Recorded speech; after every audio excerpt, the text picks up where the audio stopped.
نشهد أن لا إله إلا الله وحده لا شريك له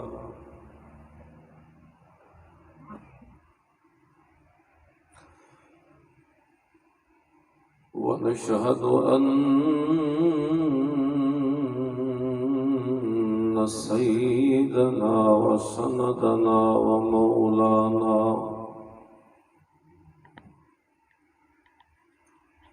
ومولانا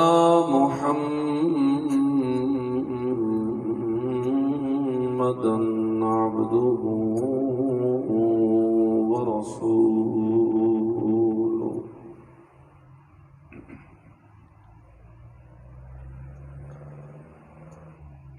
أرسله بالحق بشيرا ونذيرا وداعيا إلى الله بإذنه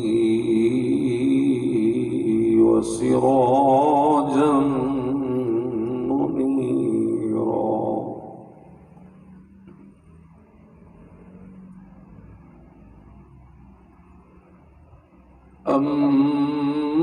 أما بعد فقد قال الله تبارك وتعالى في كلامه المجيد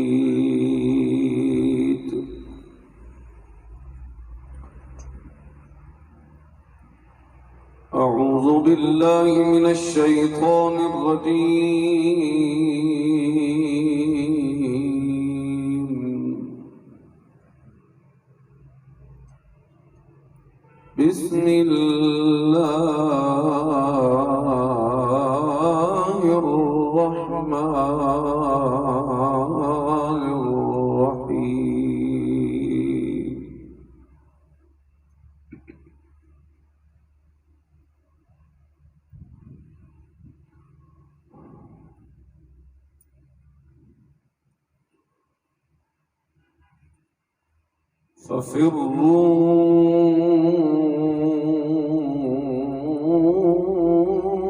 ففروا إلى الله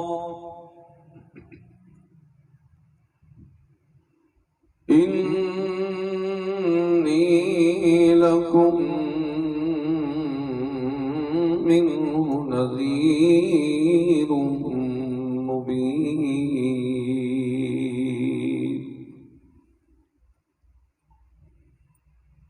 ولا تجعلوا مع الله إلها آخر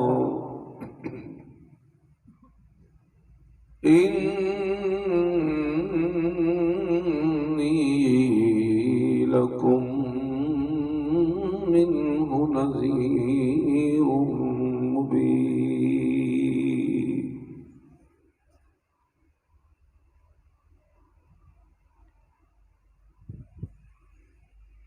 اللهم صل على محمد وعلى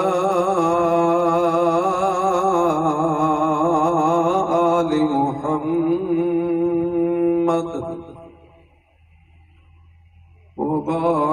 وبارك وسلم ثم صل عليه سبحانك لا علم لنا إلا ما علمتنا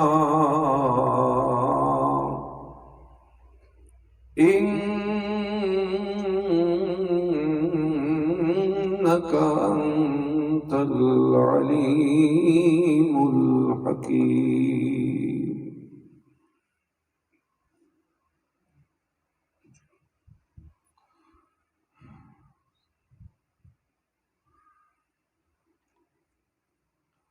حضرات ذی وقار دوستو بزرگوں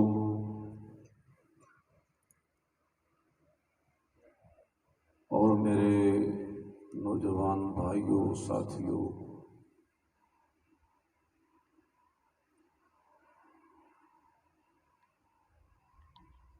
الحمدللہ آج کی یہ ماہانہ درس قرآن کریم کی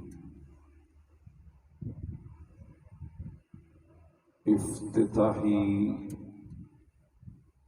محفل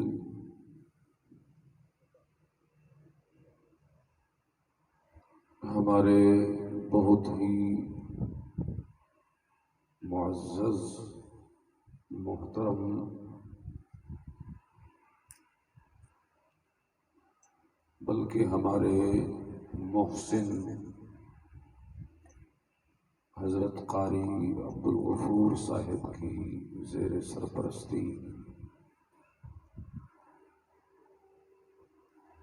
اور آپ کی مسجد کے امام و خطیب حضرت مولانا حسنین معاویہ صاحب کی زیر نگرانی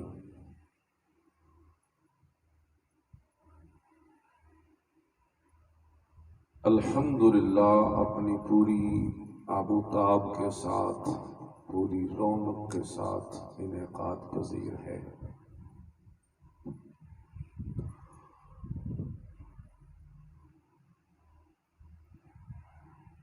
پھر آپ تمام احباب کی بڑی ذوق و شوق سے آمد بھی بڑی لائق داد ہے۔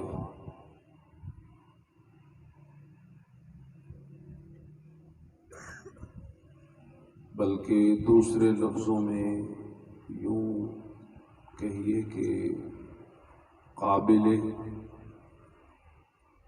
دید بھی ہے اور قابل داد بھی ہے۔ میں دل سے اللہ کے حضور ان تمام معاونین، مخلصین، محبین دوستوں کے لیے دعا گو جنہوں نے کسی بھی طریقہ سے اس درس کی محفل کے انعقاد میں حصہ لیا۔ اللہ رب العزت ان تمام دوست و احباب کو دنیا اور آخرت کی ڈھیر ساری بھلائیاں نصیب فرمائے۔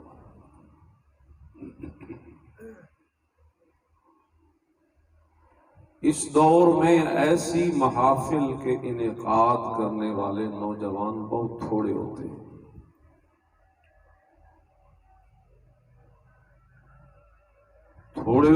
اور پھر دوسرا ستم یہ ہوتا ہے کہ ہمارے ہاں ایسے کاموں کی حوصلہ افزائی بھی بہت تھوڑی ہوتی ہے۔ کوئی موسیقی کی محفل سجائے، پورا محلہ اکٹھا ہو جاتا ہے، سارے نوجوان دوست بیلی یار دلچسپی لیتے ہیں، اس کا تعاون کرنے کی یقین دہانی کراتے ہیں، اسے داد دیتے ہیں، اس کے ساتھ ملتے ہیں کہ چل یار رونق ہوگی، ہلا گلا ہوگا، رونق میلہ ہوگا۔ چونکہ وہ شیطان ناچ رہا ہوتا ہے اور مزین کر دیا ہوتا ہے شیطان نے اس محفل کو، اس شوق کو، تو لوگ دھڑا دھڑ اس میں آتے ہیں۔ لیکن اگر کوئی دین کی کسی محفل کے انعقاد کا نام لے لے اپنی برادری میں، یا کسی خوشی کے موقع پہ، یا کسی دعوت کے موقع پہ، یا کسی نکاح شادی کے موقع پہ، برادریوں میں اس کی سوچ کے ساتھ اس کی ہاں میں ہاں ملانے والے بندے نہ ہونے کے برابر ہوتے ہیں۔ اس لیے میں ابتدائی کلمات میں یہ کوشش کر رہا ہوں کہ آپ کو بھی سمجھاؤں اور ان نوجوانوں، دوستوں، بھائیوں کی ہمت بھی بڑھاؤں، حوصلہ بھی بڑھاؤں، جنہوں نے ایک چھوٹی سی درس قرآن کی عام سی محفل جو کہ اکثر مساجد میں ہوتی رہتی ہے، اس میں اتنا شوق دکھایا ہے کہ اسے ایک جلسے کی شکل دے دی ہے۔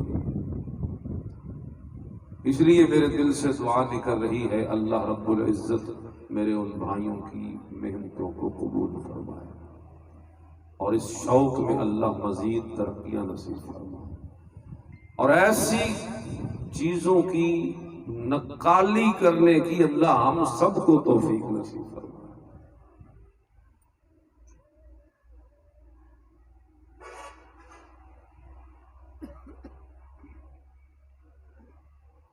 میرے دوستو،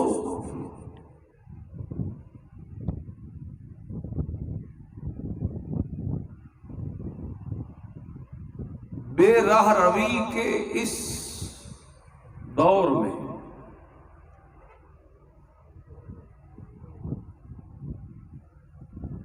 نفسا نفسی کے اس عالم میں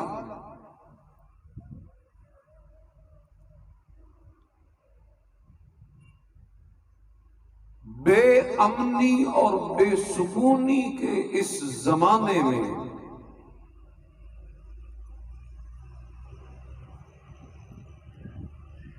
آج ہر بندہ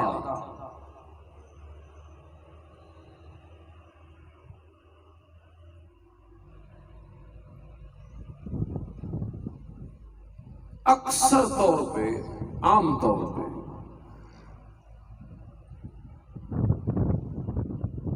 بد امنی، بے چینی اور بے سکونی کا شکار۔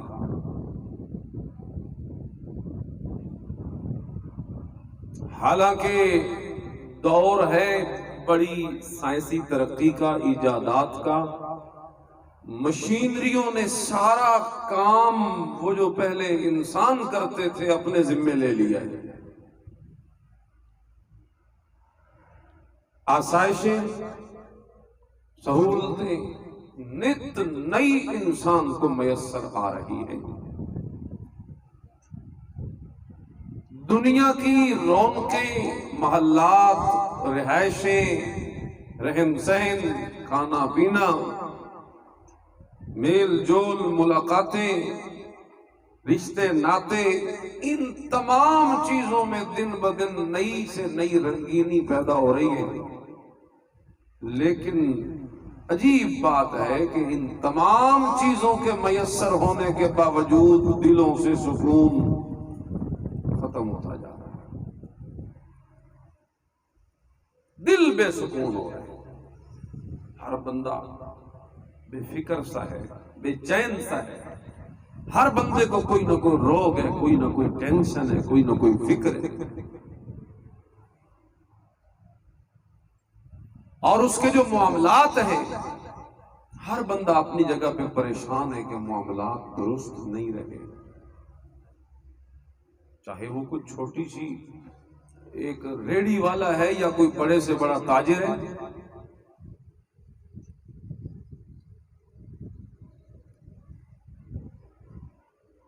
یہ آخر کیوں ہے؟ اس کی وجہ کیا ہے؟ حالانکہ پہلے تو یہ چیزیں نہیں ہوتی تھیں اور لوگ بڑے سکھی ہوتے تھے، کچے گھروں کے اندر رہ کے بھی ان کے دل پرسکون ہوتے تھے، اور جو نیند ہمیں محلات میں نرم و گداز بستروں پہ نہیں آتی، وہ انہیں ٹوٹی پھوٹی چٹائیوں پہ اور زمین پہ لیٹ کے آ جایا کرتی تھی۔ یہ ایک مشترکہ سا مسئلہ ہے ساری عوام کا، سب مسلمانوں کا۔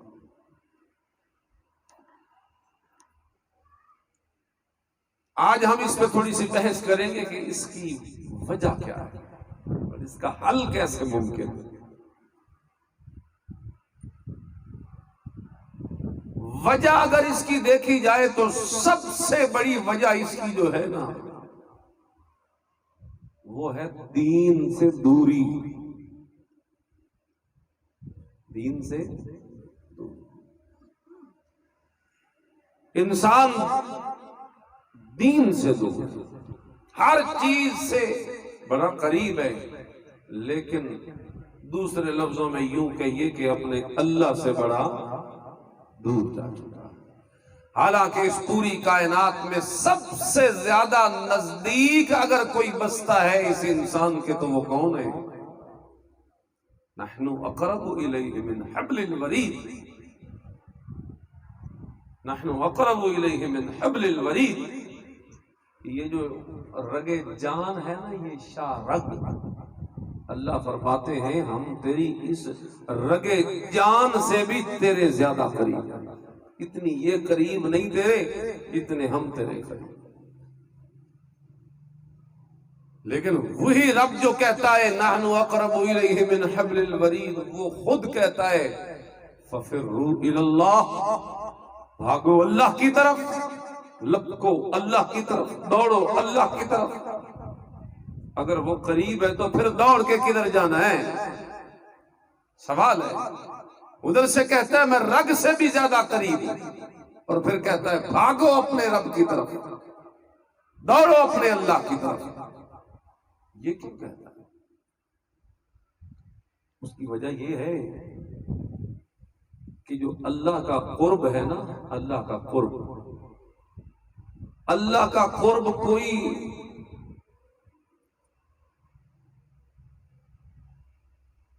مکانی نہیں کہ اللہ کسی خاص جگہ پہ رہتا اور ہم نے بھاگ کے اس جگہ پہ پہنچ جانا۔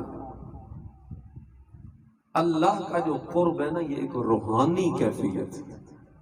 کیا ہے جی؟ روحانی کیفیت۔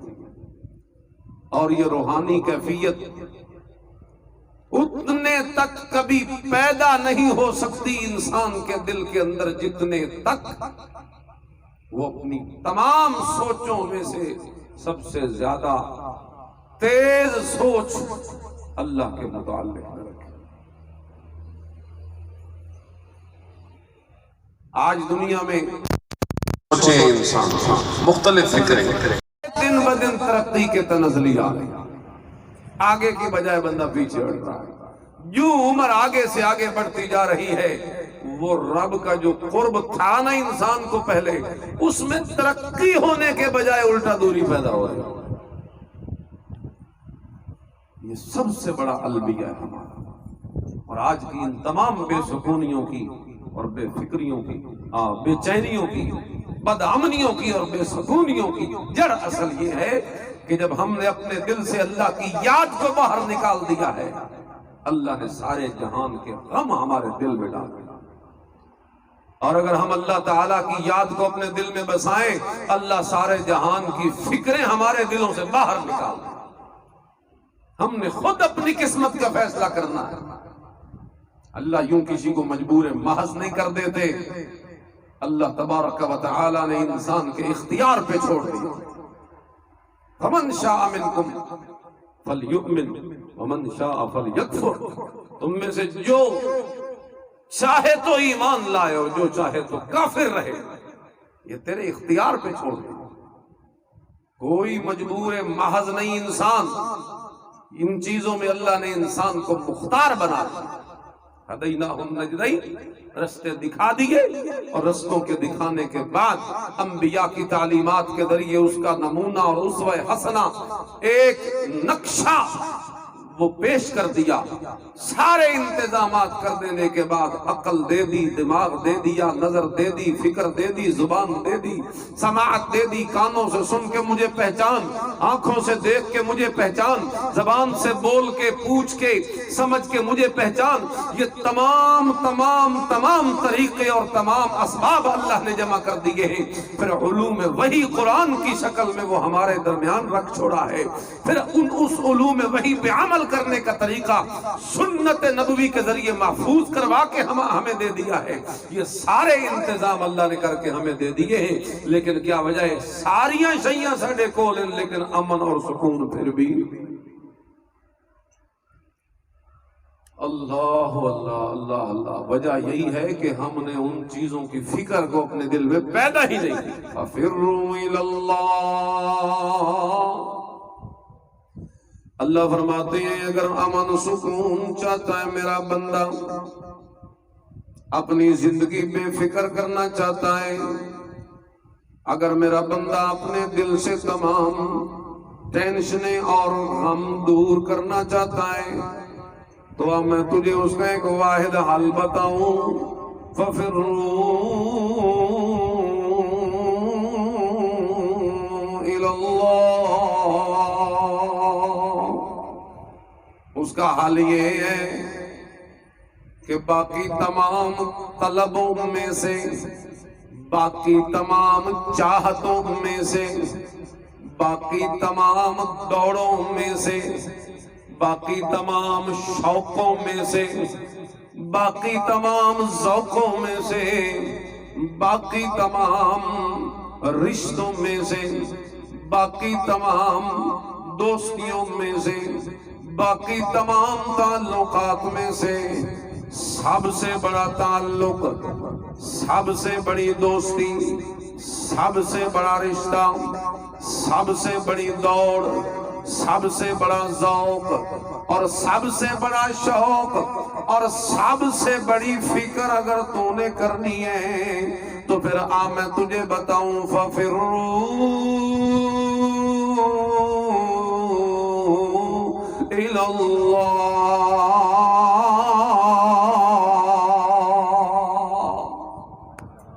اللہ کی فکر کرنی ہے، اللہ کے قرب حاصل کرنے کی سب سے زیادہ چاہت دل میں رکھنی ہے، اللہ کو اپنے زیادہ قریب کرنے کی فکر کرنی ہے۔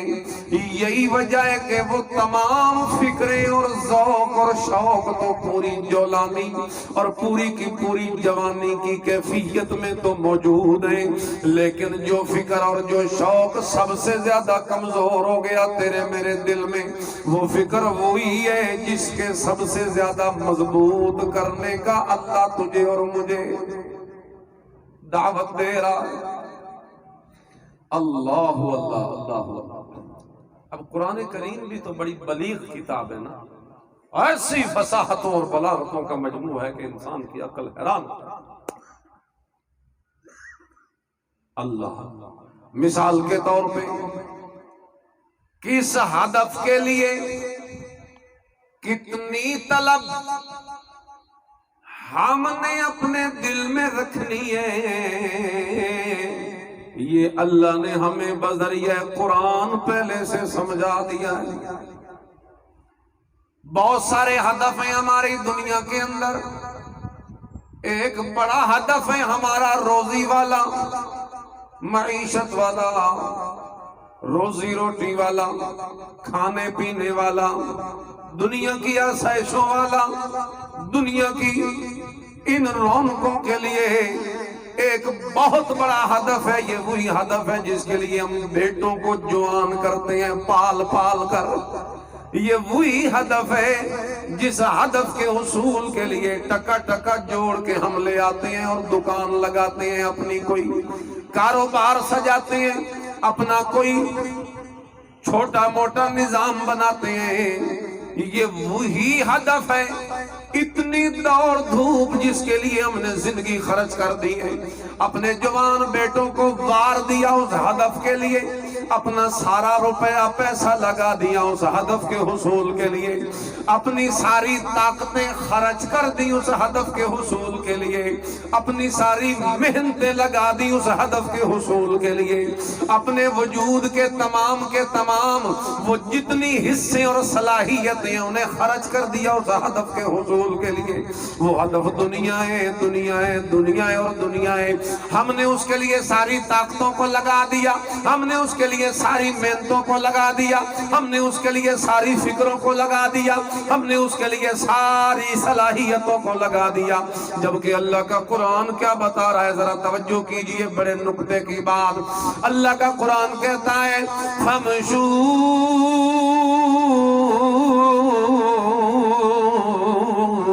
فِي مَنَاكِبِهَا وَكُلُوا مِن رِّزْقِهِ وَإِلَيْهِ النُّشُورُ۔ یہ یہ وہی سورۃ الملک ہے جسے ہم پڑھ پڑھ کے رات کو سوتے ہیں، یہ وہی سورۃ الملک ہے جس سے بڑا پیار کرتے ہیں، شوق سے پڑھتے ہیں، یہ وہی سورۃ الملک ہے جسے لکھ لکھ کے دکانوں میں لٹکا رکھا ہے، لیکن سورۃ الملک کے پیغام کو بھلا دیا، سورۃ الملک کے بتائے ہوئے ہدف کو ہم نے بھلا دیا، سورۃ الملک کے بتائے ہوئے طریقے کو ہم نے چھوڑ دیا۔ سورۃ الملک ہمیں جینے کا ڈھنگ سکھا رہی ہے، سورۃ الملک ہمیں اس دنیا کے ہدف کے لیے دوڑ دھوپ کرنے کا طریقہ بتا رہی ہے، سورۃ الملک ہمیں دنیا کے اندر جینے کا رنگ اور ڈھنگ سکھا رہی ہے۔ وہ کون سا رنگ ہے، وہ کون سا ڈھنگ ہے، وہ کون سی فکر ہے، وہ وہی دنیا والی تو فکر ہے، اور جس کے لیے ہم نے اپنی ساری صلاحیتوں اور طاقتوں کو لگا دیا ہے، جس کے لیے ہم نے اپنے مولا کو ناراض کر دیا، جس کے لیے ہم نے نمازیں چھوڑ دی، جس کے لیے ہم نے جھوٹ بول لیے، جس کے لیے ہم نے دھوکے کر لیے، جس کے لیے ہم نے خیانتیں کر لی، جس کے لیے ہم نے اپنے مالک اور خالق کے ساتھ ناراضگیاں بنا لی، جس کے لیے ہم نے اپنے اللہ کو ناراض کر دیا، جس کے لیے اپنے لیے اور ساری ساری رات اٹھ کے رونے والے پیغمبر کو ناراض کر دیا، جس کے لیے ہم نے اپنے سارے معاملات کو وہ گڑبڑ کر لیا ہے۔ آؤ دیکھو تو صحیح اس ہدف کی حیثیت کیا ہے۔ اللہ قرآن کریم میں فرماتے ہیں فَامْشُوا فِي مَنَاكِبِهَا وَكُلُوا مِن رِّزْقِهِ وَإِلَيْهِ النُّشُورُ۔ اللہ فرماتے ہیں یہ جو ہدف ہے دنیا والا، اس کے لیے طلب بھی میں نے خود مقرر کر رکھی ہے۔ اس دنیا والے ہدف کی طلب یہ ہے کہ فَامْشُوا اس کے حصول کے لیے تو نے دوڑنا نہیں ہے، اس کے حصول کے لیے تو نے لپکنا کوئی نہیں ہے، اس کے حصول کے لیے تو نے اپنی چال کے انداز میں چلنی ہے۔ اللہ کا قرآن بتاتا ہے فَامْشُوا فِي مَنَاكِبِهَا، اس کے حصول کے لیے تو صرف چل چل کے جانا آہستہ سے کافی قرار دیا۔ مشی چلنے کو کہتے ہیں، یوں آہستہ آہستہ بندہ چلتا جائے نا، اسے عربی میں کہتے ہیں مشی، چلنا، یہ اسی سے فَامْشُوا، آگے ہدف دنیا، کلو من رزقی، آگے ہدف رزق ہے، تو طلب اللہ کے قرآن نے کون سی بیان کی ہے؟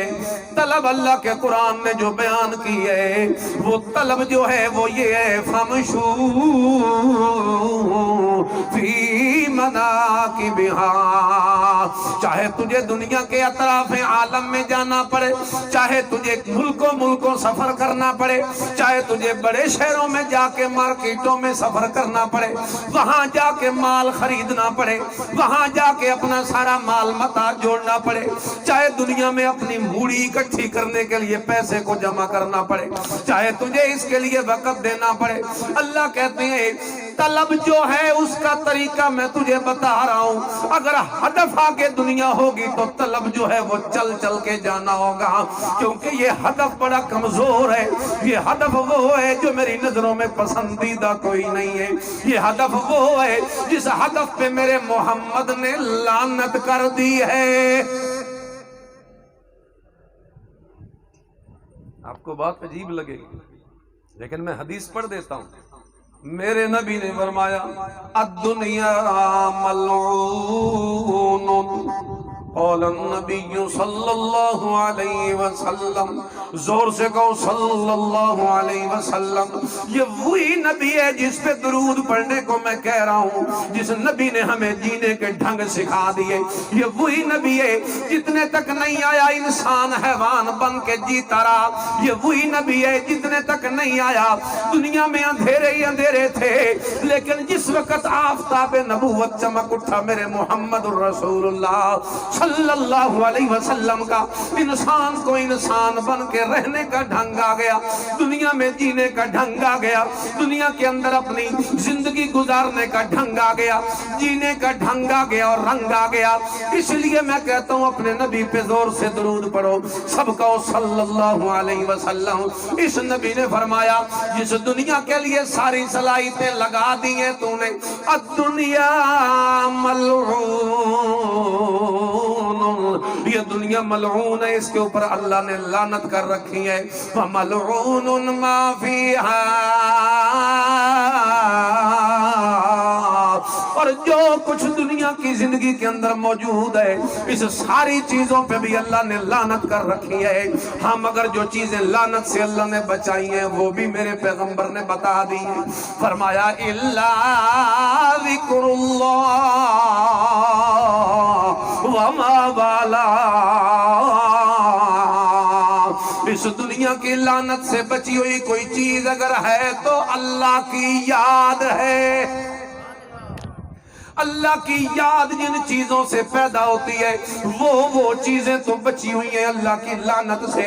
جس طرح مثال یہ دنیا میں اللہ کے ذکر کی محفل ہو گئی، جس طرح دنیا کے اندر اللہ کی یاد کا کوئی طریقہ ہو گیا، یہ ساری چیزیں جو اللہ کی یاد دل میں پیدا کرتی ہیں ان چیزوں کو تو اللہ نے لعنت سے بچا دیا، اور جن چیزوں کے اندر اللہ کی یاد نہیں رہتی اور بندہ بھول جاتا ہے اللہ کی یاد کو، اور جس طرح ہم دنیا کمانے میں اپنے رب کو بھول جاتے ہیں، نفع اکٹھے کرنے کے اندر اپنے اللہ کو بھول جاتے ہیں، اور جس طرح دنیا کے مال متاع جوڑنے کے لیے ہم اللہ کو بھول جاتے ہیں، اللہ فرماتے ہیں جس چیز کے اندر میری یاد والا پہلو نہیں رہتا تو پھر میری لعنت والا پہلو آ جاتا۔ کتنی خطرناک بات، کبھی ہم نے سوچا ہے اس پر کہ جس میں اللہ کی یاد نہ رہے تو پھر اس میں کیا آ جاتی ہے؟ اللہ کی لعنت۔ اللہ اکبر کبھی۔ الغرض کہنے کا مقصد یہ ہے اگر طلب آگے، ہدف آگے دنیا ہے تو طلب چل چل کے جانا ہے، چل چل کے جانا ہے، چل چل کے جانا ہے، لیکن یہاں دوڑ لگی ہوئی ہے دنیا کی طرف۔ اللہ اللہ، جگہ جی لگانے کی دنیا نہیں ہے، یہ عبرت کی جا ہے، تماشا نہیں۔ اللہ اللہ، کیا نمونے نہیں ہیں آپ کے سامنے وہ سارے نمونے جو اللہ نے دنیا کے طالبوں کے قرآن میں ذکر کیے؟ اللہ اللہ، قابل ذکر قصہ ہے نمرود کا، وہ بھی انکار کرتا تھا معبود کا۔ قابل ذکر قصہ ہے نمرود کا، وہ بھی انکار کرتا تھا معبود کا۔ اس کے بھیجے کو مچھر نے کھا کر کہا یوں بڑائی جتانے سے کیا فائدہ، خواب غفلت میں سوئے ہوئے مومنوں عیش و عشرت بڑھانے سے کیا فائدہ، آنکھ کھولو اور یاد رب کو کرو، عمر یوں ہی گوانے سے کیا فائدہ۔ کتنا معروف قصہ ہے شداد کا، روح جب اس کے تن سے نکالی گئی، وقت مرنے کے لوگوں سے کہتا گیا ایسی جنت بنانے سے کیا فائدہ۔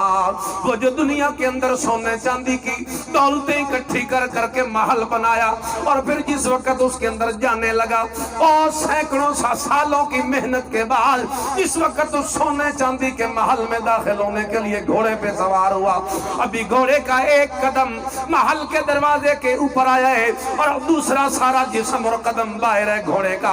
اللہ نے فرمایا چلو اسرائیل جا کے دنیا والوں کو دکھا دے، اس پہ موت والا پیغام اور قضا کا فیصلہ جاری کر کے دنیا کو دکھا دے۔ کتنا معروف قصہ ہے شداد کا، روح جب اس کے تن تن سے نکالی گئی، وقت مرنے کے لوگوں سے کہتا گیا ایسی جنت بنانے سے کیا فائدہ، جس جنت کے اندر جا کے مجھے قدم رکھ کے ایک نظارہ دیکھنا بھی نصیب نہیں ہوا، ایسی جنت بنانے سے کیا فائدہ ہے۔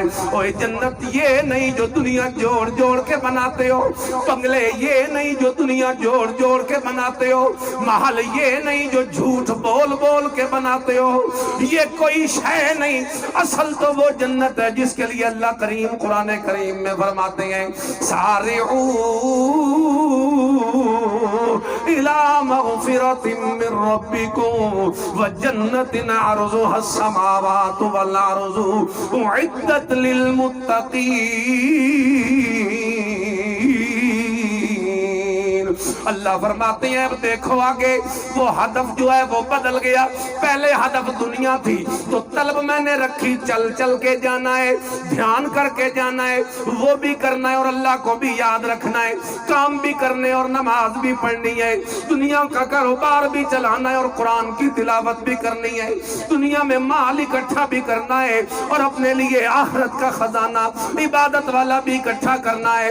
ادھر آگے ہدف دنیا والا بنا تو طلب اللہ نے چلا چلا کے کروائی ہے، اور اب دیکھو ہدف بدل گیا، اب ہدف دنیا نہیں رہا، اب ہدف آ گیا جنت والا۔ یہ قرآن کے نکتے ہیں سارے۔ اب ہدف کیا آ گیا؟ بولو ہدف کون سا ہے؟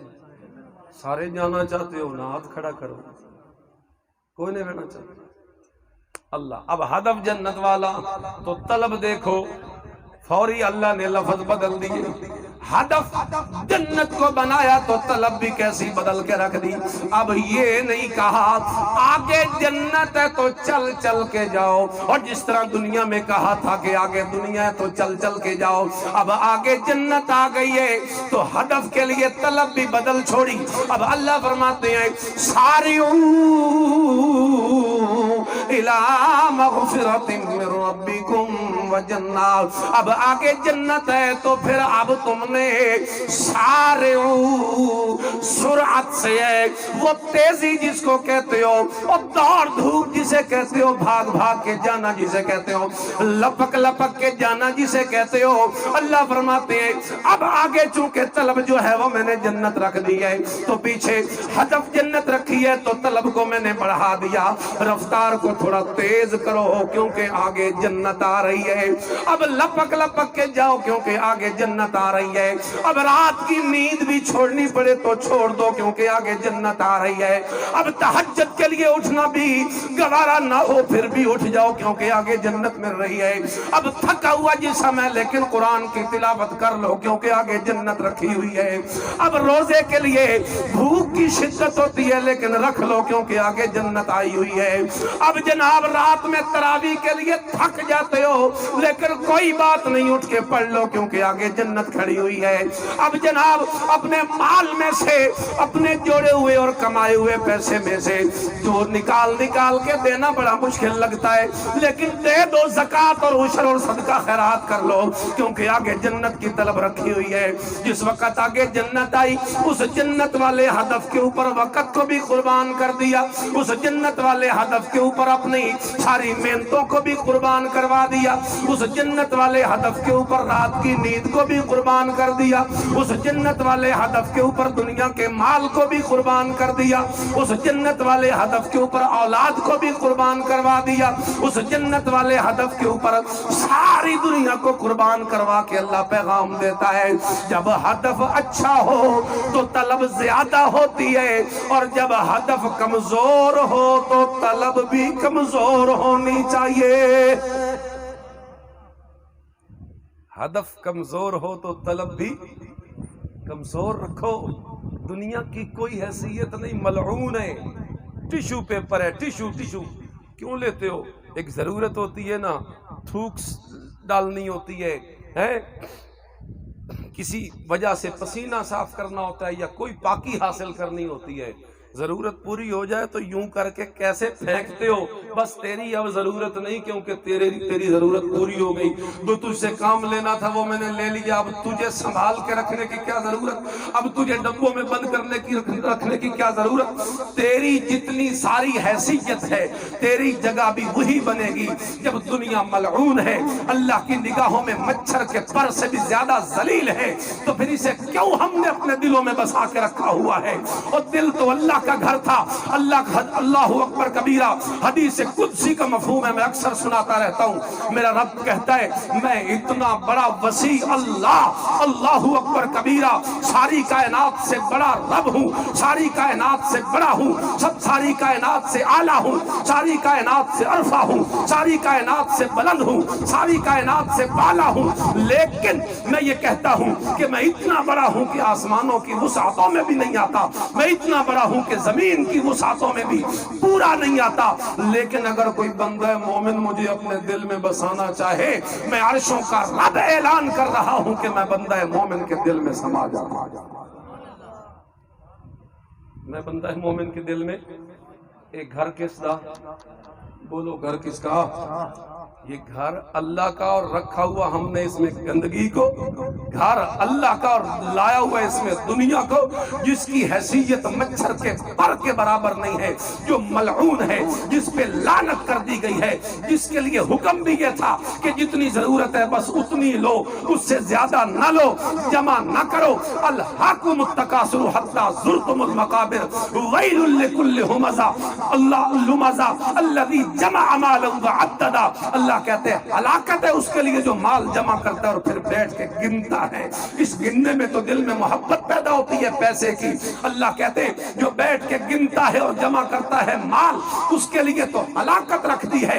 اللہ اکبر، جو اتنی ذلیل چیز ہے اسے ہم نے دل جیسے خانے میں رکھا ہوا ہے، اور جو اتنا اونچا رب ہے اس کے لیے اس دل میں جگہ ہی کوئی نہیں۔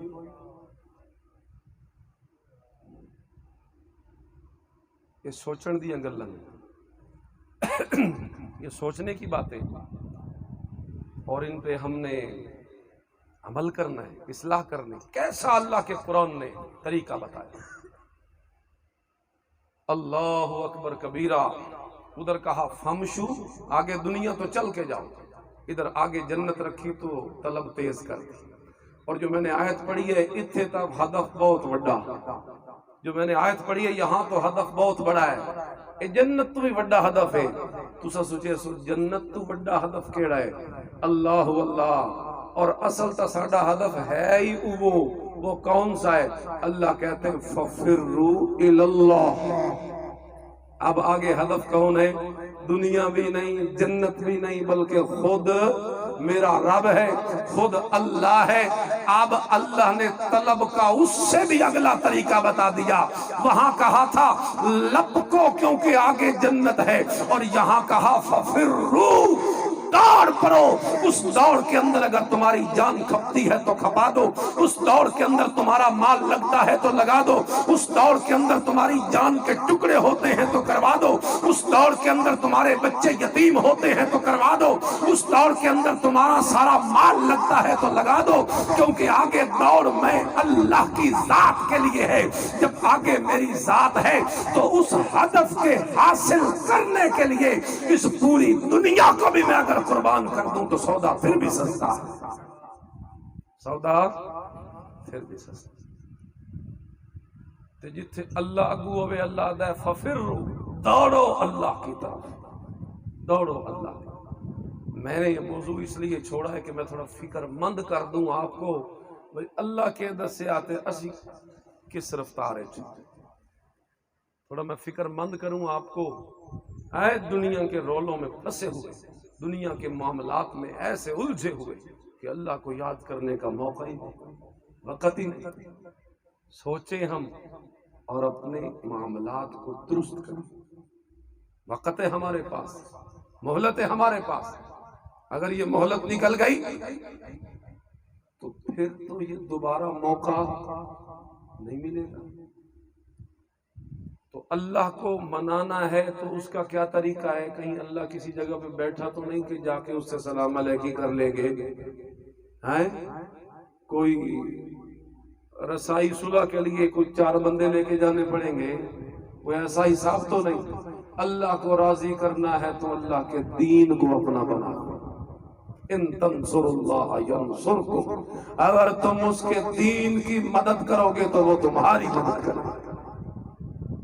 اس کے دین کو اپنی زندگیوں میں لے کے جو اس نے شریعت کا ایک گلدستہ سجا کے محمد الرسول اللہ والا عطر اس میں چھڑکا ہے، عمل والا، اسوہ حسنہ والا، ان پھولوں سے مہک لوگے تو یہ معاشرہ سنورے گا۔ ان سنت کے پھولوں کو اگر ہم اپنے گھروں میں لائیں گے تو معاشرہ سنورے گا۔ ان سنت کے پھولوں کے مطابق تیری میری تجارت ہوگی تو ہمارے گھروں میں سکون آئے گا، ہماری اولاد فرما بردار بنے گی۔ لیکن اگر تیری میری تجارت، تیرے میرے معاملات بالکل اس سے الٹوں، اس کے مخالف ہوں، اس کے برعکس ہوں، اس کے خلاف ہوں، بتا کیسے چین آ سکتا ہے تیرے میرے گھر کے اندر؟ کیسے فرما بردار بن سکتی ہے تیری میری اولاد؟ کیسے گھروں میں سکون آ سکتا ہے؟ کیسے معاملات حل ہو سکتے ہیں؟ یہ معاملات الجھیں گے، الجھیں گے اور الجھیں گے۔ اگر ان معاملات کو حل کرنا ہے تو اللہ کے دین کی فکر اپنے دلوں میں پیدا کرنا، اللہ کے دین کی فکر۔ اب میں ایک حدیث آپ کو سنا دیتا ہوں۔ نبی کریم صلی اللہ علیہ وسلم نے ارشاد فرمایا، جو بندہ صبح اٹھتا ہے، من اصبح والدنیا اکبر ہم، اٹھا اور سب سے بڑی فکر دنیا کی، آج فلانے سے لینا ہے، آج فلانے کو دینا ہے، آج فلانے سے ملاقات ہے، آج شہر میں جانا ہے، مال لے کے آنا ہے، آج جناب اتنے پیسے پورے کرنے، کل اتنا نقصان ہو گیا تھا، آج اتنا ٹارگٹ ہے۔ دنیا دنیا دنیا دنیا دنیا کی فکر لے کے اٹھا ہے۔ اب سنو، وبال اس کا کیا ہے جو اللہ کی یاد کو بھلا کے بیٹھا ہے؟ اللہ کریم فرماتے ہیں، میرے نبی نے فرمایا، شتت اللہ شملہ، صبح سویرے دنیا کی فکر لے کے اٹھنے والے کے کاموں کو اللہ بکھیر دے۔ وہ جڑے ہوئے کام بھی اللہ کے کرندہ کھلار۔ میں اس کی مثال دیا کرتا ہوں۔ مثال، میرے ہاتھ میں اگر کاغذ ہو اور میں اس کاغذ کو پھینکوں مجمع میں اور میں کہوں کہ یہ مجھے اٹھا کے دو، کوئی بندہ اٹھے گا کاغذ کا پرزہ اٹھا کے مجھے دے گا؟ کتنا آسان ہے، اٹھا کاغذ اٹھایا مجھے دے دیا۔ لیکن اگر میں اس کاغذ کو لوں اپنے ہاتھ میں اور اس کے ٹکڑے ٹکڑے کر دوں، پرزے پرزے کر دوں، سینکڑوں پرزے ہو جائیں، اور میں ان پرزوں کو یوں ڈالوں اور میں کہوں اٹھا دو، آسان ہے کہ مشکل ہے؟ یہ ہے کاموں کو بکھیرنا۔ شتت اللہ شملہ، اللہ اس کے کاموں کو بکھیر دیتا ہے جو دنیا کی فکر لے کے صبح اٹھتا ہے۔ اللہ کی یاد نہیں ہوتی، دنیا کی فکر ہوتی ہے، تو اس طرح اللہ اس کے کاموں کو بکھیرتا ہے۔ جو ایک چکر پہ ہونا تھا 10 چکروں پہ بھی نہیں ہوتا، کبھی کچہریوں کے چکر، کبھی ججوں کے گھروں کے چکر، کبھی وکیلوں کی فیسوں کے چکر، کبھی جناب کوئی چکر اور کبھی کوئی چکر ہے۔ جو ایک چکر پہ ہونا تھا وہ 10 چکروں پہ جا کے ہوتا ہے۔ اللہ کاموں کو بکھیر دیتا ہے، اللہ کاموں کو بکھیر دیتا ہے۔ اور نمبر 2، اللہ محتاجی اور فقر کو اس کی آنکھوں کے درمیان رکھ دیتا ہے۔ اس کا مطلب یہ نہیں کہ یہاں مہر لگ جاتی ہے کہ یہ بندہ فقیر ہے، مطلب یہ ہے کہ اس کی آنکھوں میں بھوک رکھ دیتا ہے، یہ رجدہ نہیں، جتنا اسے مل جائے پھر بھی دنیا دنیا دنیا، لالچ۔ 2 چیزیں، اور تیسرا وبال، ملتا اسے وہی کچھ ہے جتنا اللہ نے اس کے لیے لکھا ہوا تھا۔ اجڑا فکر لے کے اٹھیا صبح صبح، اسے اب ملے گا صرف اتنا ہی جتنا اللہ لکھی ہویا۔ اے دی فکر کرن نال ود مل سکدا، بولو اس دے ذلیل ہون نال زیادہ آ سکدا، ایک ٹکا بھی زیادہ نہیں آ سکدا اس تو جڑا اللہ لکھ چھوڑیا۔ یہ ہیں جناب 3 انجام اس بندے کے جو صبح اٹھا اور دنیا کی فکر۔ اب اس کے مقابلے میں دوسرا، میرے نبی کی حدیث پڑھ رہا ہوں، من اصبح، بندہ صبح اٹھا، والآخرۃ اکبر ہم، اٹھا ہے اور سب سے بڑی فکر آخرت کی لگی۔ پتہ نہیں میرا انجام کیسے ہوگا، پتہ نہیں میری زندگی کتنی رہ گئی، پتہ نہیں میری مہلت کتنی باقی بچ گئی، پتہ نہیں اللہ مجھ سے راضی بھی ہے یا نہیں، میں نے تو اتنی نمازیں چھوڑ دی، پتہ نہیں ان کی قضا بھی کی کہ نہیں، فلانے کا حق دینا تھا پتہ نہیں دے سکوں گا یا نہیں دے سکوں گا، نماز نہیں پڑھتا پتہ نہیں پابندی ہو سکے گی یا نہیں۔ اللہ کی فکر، آخرت کی فکر، قرآن کے سمجھنے کی فکر، عبادات کے کرنے کی فکر، معاملات کے درست کرنے کی فکر، حقوق العباد کی ادائیگی کی فکر، یہ ساری فکرہ لے کے اٹھے۔ اب سنو اللہ تبارک و تعالی بدلہ کیا دیتے ہیں۔ میرا رب کہتا ہے یہ جو دنیا کی فکر لے کے اٹھا ہے، جمع اللہ شملہ، اللہ اس آخرت کی فکر کی برکت سے اس کے بکھرے ہوئے کاموں کو جمع کر دیتا ہے۔ اس نے جمع کم بکھیر دیے تھے، اور یہ آخرت کی فکر لے کے اٹھنے والے کے بکھرے ہوئے کاموں کو کیا کر دیا؟ جمع کر دیا۔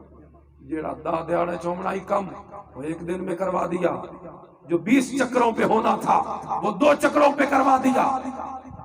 وقت میں برکت، وقت میں برکت، وقت میں برکت، اللہ کی نصرت، اللہ کی مدد اس کے شامل حال۔ نمبر 2، جعل اللہ تبارک و تعالی ڈال دیتا ہے غنا کو اس کے دل میں۔ غنا کہتے ہیں امیری کو، اودیاں اکھاں چ بھوک رکھی آئی، دوسری چیز، اور یہاں اس کو دوسری چیز کون سی دی؟ اس کے دل میں غنا کی صفت پیدا کر دی۔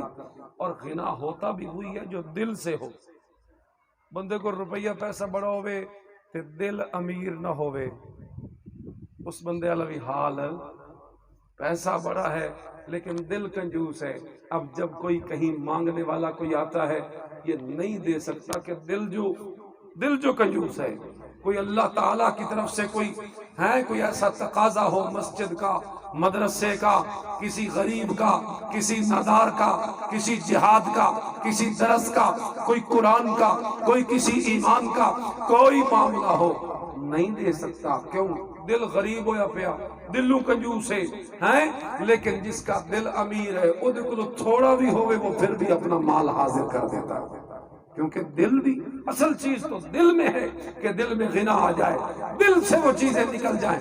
یہ نعمت بھی اسی کو ملتی ہے جو آخرت کی فکر لے کے اٹھتا ہے۔ اور تیسری چیز، اللہ اتتہ الدنیا وہی راغمہ، توجہ سے سنو آخری بات، اتتہ الدنیا وہی راغمہ، آتی ہے اس کے پاس دنیا ذلیل ہو کر، آتی ہے اس کے پاس دنیا ذلیل، اتھے او ذلیل ہویا دنیا دے پیچھے، لیکن ملیا اوہ کو جڑا اللہ لکھیا اس کو ایک ٹکا بھی ود لے سکیا نہیں۔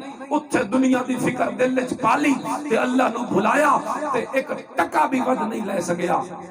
اللہ ملیا اوہ کو جڑا اللہ لکھیا ہی، اس نو بھی ملیا اوہ کو جڑا اللہ لکھیا ہے، لیکن پتہ کہ نہیں ملیا، اتھے او دنیا دے پیچھے ذلیل ہویا تے اتھے دنیا آپ ذلیل ہو کے آگے۔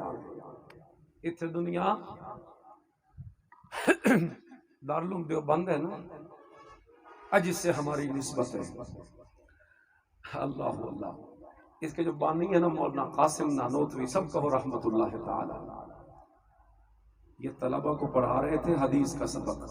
ایک بندہ آیا مدرسے کے پیسے دینے کے لیے، حضرت میں یہ آپ کو دینا چاہتا ہوں، یہ پتنی مدرسے کو جو بھی ہدیہ لے گیا۔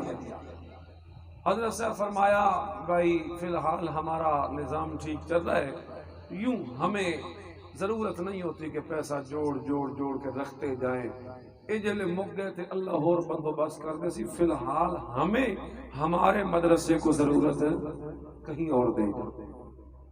ایک گل سن کے تو حیران ہوندے پہ اس آج کل جناب ایک مدرسے والے دادا سفیر ٹورے ہوئے ہیں، اور کسی اور کی طرف کوئی ٹکا 100 200 1000 500 جانے لگے تو اندر سے دل کو چبھن محسوس ہوتی ہے، ہائے میرے مدرسے چو باہر دا بندہ آ کے لے گیا، میری مسجد سے باہر والا آ کے لے گیا۔ آج ہم یہ چاہتے ہیں اور کسی کو ملے نہ ملے، بس میرا بینک بیلنس بڑھے، میرے پاس زیادہ پیسہ ہو، آج ہماری یہ خواہش ہوتی ہے۔ لیکن ان لوگوں کا تقویٰ دیکھو، کہتے ہیں ہمارے پاس فی الحال راشن پانی موجود ہے، سانو مزید پیسے دی لوڑ۔ سبحان اللہ، کیا کردار ہے۔ اچھا، اس بندے ضد کی تھی، حضرت میری خواہش ہے میں تون دے دوں۔ حضرت نے فرمایا بھائی ضرورت ہی نہیں، لے جا، ہم نہیں لیتے۔ اچھا، انکار کر۔ جب وہ مایوس ہو گیا نبی حضرت صاحب کا لیندے نہیں، وہ ونجن لگیا حضرت صاحب دیاں، وہ جتے جتیاں پیاں نہ طالب علم دیاں تے حضرت صاحب دی، او سکے تے انہاں جتیاں چ بھر کے تے روپے پیسے لگا تے۔ حضرت صاحب جلے فارغ ہو کے اٹھے تے جا کے جوتا اس میں پاؤں ڈالنے لگے، طلبہ نے جوتے پہننے شروع کیے تو کیا دیکھتے ہیں، حضرت صاحب کی جوتی تو پیسوں سے بھری پڑی ہے، وہ بوٹ تے وہ بند جوتی دے اندر بھر کے لگا گیا، یا ویسے چپل بھی ہو تو پیسوں اور ان جوتیوں میں رکھ کے چلا گیا۔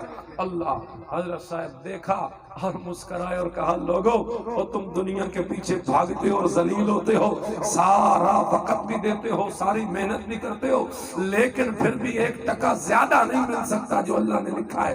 لیکن یہاں دیکھو، ہم نے دنیا کو ٹھکرایا ہے، اللہ نے دنیا نو ساڑیاں جوتیاں چھپا دیتا، ہم نے دنیا سے منہ موڑا ہے، رب کی یاد کو دل میں بسایا ہے، میرے رب نے اسے دنیا کو ذلیل کر کے میری جوتیوں میں ڈال دیا ہے۔ یہ ہے جناب نعمت ملتی جب اللہ تعالیٰ کی یاد دل میں ہو اور دنیا سے بندہ منہ موڑے، اسے دنیا نو اللہ والا کے بندے دی جوتیاں چلایا۔ ہمیں کس نے بھٹکا دیا؟ ہم کیوں بے وقوف ہو گئے ان معاملات میں کہ جڑی شے آپ پہ ذلیل ہو کے ہمارا لیے اسی او دے پیچھے ذلیل ہو رہے ہیں۔ بہرحال یہ کوئی ابتدائی محفل تھی، میرا مقصد صرف آج تھا آپ کو ترغیب دینا۔ آج میں تمہیں کوئی مسئلہ نہیں سمجھایا، کوئی اور چیز نہیں سمجھائی، میں صرف آج تمہیں اے سمجھایا بھائی سب تو وڈی فکر اے کرنے، سب تو وڈی فکر یہ کرنے میں قرآن ہو، قرآن کی محفل ہو، قرآن کا درس ہو، مسجد ہو، مدرسہ ہو، اس طرح کے دینی معاملات ہوں، ان معاملات میں اتنے ذوق سے آؤ، شوق سے آؤ، تڑپ سے آؤ، جذبے سے آؤ، بلبلے سے آؤ، کہ اللہ تمہاری تڑپ کو دیکھ کے فرشتوں پہ بھی رشک کر رہا ہو کہ جس کو میں بنانے لگا تھا اور تم نے کہا تھا کہ یہ تو ایسے ایسے کریں گے زمین میں جا کر، اب دیکھو یہ تو سب کچھ چھوڑ کے میرے پیچھے آ رہے ہیں، اس انداز سے آؤ کہ میرا رب بھی تمہارے اوپر فخر کر رہا ہو، فرشتوں کے سامنے بیٹھ کر ایسے نہ بنو کہ اللہ کی نگاہوں میں ذلیل ہو جاؤ۔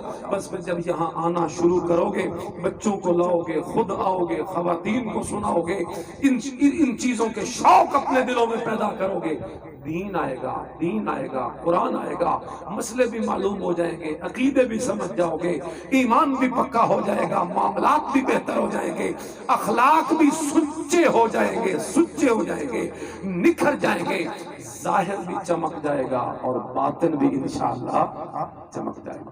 تو آج کا درس صرف میں یہ ترغیب دینا چاہتا تھا کہ ساری فکروں میں سے سب سے بڑی فکر کون سی ہے جی؟ بولو دین کی۔ کون سی فکر ہے؟ دین کی، دین کی، دین کی۔ یہ محافل چونکہ دین کی ہے لہذا سب سے زیادہ طلب بھی ہم نے کرنی ہے تو اسی ہدف کی کرنی ہے۔ جب یہ ہدف سب سے اونچا تو طلب بھی اس کی سب سے اونچی۔